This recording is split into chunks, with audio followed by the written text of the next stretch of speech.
नदी किनारे झोपड़ी में राम और कमली रहते थे। राम लकड़हारा था जो कि जंगल से लकड़ी काटकर उनको बेचा करता था। एक दिन राम लकड़ी काटने के लिए जंगल जाता है। पेड़ से लकड़ी काटते काटते अचानक से उसकी नज़र एक चमकती हुई चीज़ पर पड़ती है। राम, वह क्या है जो इतनी चमक रही है? ये तो सोने से भी तेज चमक रही है। आखिर क्या हो सकता है? पास जाकर देखता हूँ। अरे नहीं नहीं, घना जंगल है और कुछ भी हो सकता है। मेरे ख्याल से मुझे यहाँ से चले जाना चाहिए। परंतु राम को चलते चलते भी सब्र नहीं हुआ और वह उसी के बारे में सोचने लगता है। और फिर वह उस चमकती हुई चीज़ के पास चले ही जाता है और देखता है कि यह तो एक सोने की बकरी है। उसको अपनी आंखों पर बिल्कुल भी यकीन नहीं हुआ। राम, ये मैं क्या देख रहा हूँ? ये बकरी तो सोने की है। मैंने सोने की बकरी कभी भी नहीं देखी और कभी सोने की बकरी के बारे में सोचा भी नहीं।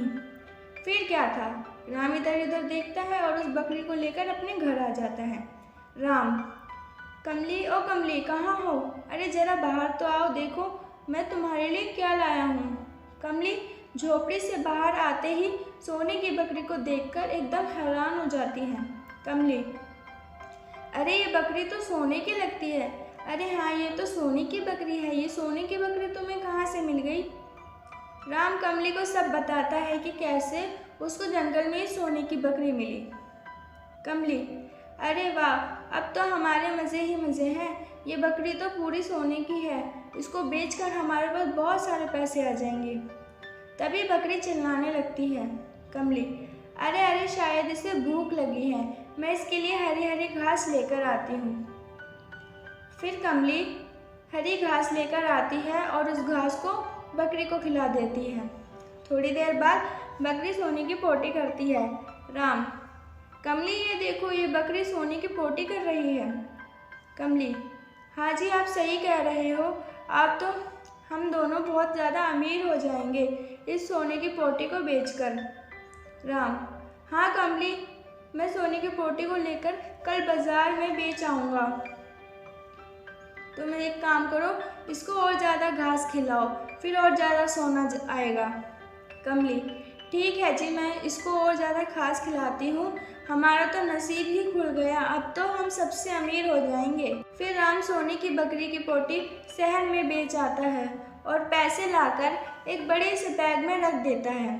फिर वह हर रोज़ ऐसे ही करता था। पोटी लेकर शहर में जाता था और उसे बेचकर एक बैग में रख देता था। धीरे धीरे वह बैग पैसों से पूरा भर गया था।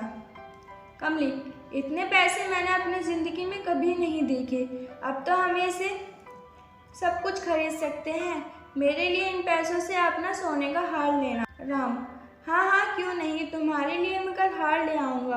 और कमली, मैं सोच रहा था क्यों ना इन पैसों से शहर में बड़ा सा घर खरीद लूँ।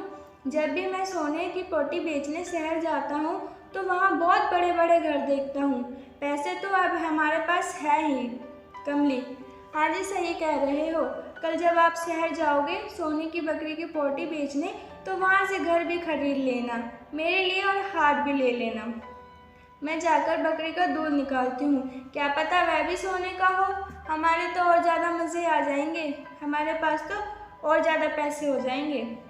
फिर कमली बकरी के पास जाती है और बकरी का दूध निकालती है। उस बकरी में सबसे ज़्यादा खास बात यह थी कि उसका दूध जो भी पीता था उसके पास जादुई शक्ति आ जाती थी। कमली बकरी का दूध निकालती है और वह देखती है ये तो सिंपल दूध की तरह है, ना कि सोने का। फिर वह राम के पास जाती है और उसको दूध का गिलास दे देती है और कहती है, कमली, ये सोने का दूध तो नहीं है। मैं तो सोच रही थी सोने का दूध होगा, मगर कोई बात नहीं, अब तो हमें मुफ्त का दूध भी मिल जाता है, यही अच्छी बात है। फिर राम उस दूध को पी लेता है। उसके दूध पीते ही उसके शरीर में एकदम अजीब सा होने लगता है और उसके अंदर जादुई शक्ति आ जाती है। वह कमली से कहती है, कमली, ये कोई सिंपल दूध नहीं है बल्कि जादुई दूध है। इसको पीने के बाद मेरे शरीर में अचानक से शक्ति आ गई है। कमली, ये क्या कह रहे हो, दूध और जादुई? राम, हाँ कमली, देख मैं तुझे अभी जादुई चीज़ करके दिखाता हूँ, तब तुझे यकीन होगा मेरी बात पर। फिर राम घर में रखी कुर्सी की तरफ देखता है और बोलता है, जादुई शक्ति, इस कुर्सी को सोने की कुर्सी बना दे। इसके बाद उसके इतना कहते ही वह कुर्सी सोने की कुर्सी बन जाती है। ये देखकर कमली की आँख फटी की फटी रह जाती है और कहती है, हाँ जी आप सही कह रहे हो, ये कोई सिंपल दूध नहीं, जादुई दूध है। अब तो हम सभी चीज़ों को सोने का बना देंगे और भी ज़्यादा अमीर हो जाएंगे। हाँ कमली, तुम ठीक कह रही हो, अब तो हमारे मज़े ही मज़े हैं। सोने की बकरी भी मिल गई और जादुई शक्ति भी। कमली, हाँ जी अब तो आपके पास जादुई शक्ति आ गई है, अब हमें इस बकरी की क्या ज़रूरत है। इस बकरी को मार देना चाहिए, वरना अगर ये बकरी किसी को मिल गई तो उसके पास भी जादुई शक्ति आ जाएगी और वह भी हमारी तरह अमीर हो जाएगा। राम, हाँ कमली, ये बात तो तुमने बिल्कुल सही कही है, हमें अब इस बकरी को मार देना चाहिए। इसके बाद राम उस बकरी को मार देता है। बकरी के मरते ही वह दोनों बकरी और बकरे में बदल जाते हैं और तो और उनकी जादुई शक्ति भी चली जाती है। फिर वह हमेशा हमेशा के लिए बकरी और बकरे में ही बने रहते हैं। देखा दोस्तों, ज़्यादा लालच करने का बुरा फल होता है।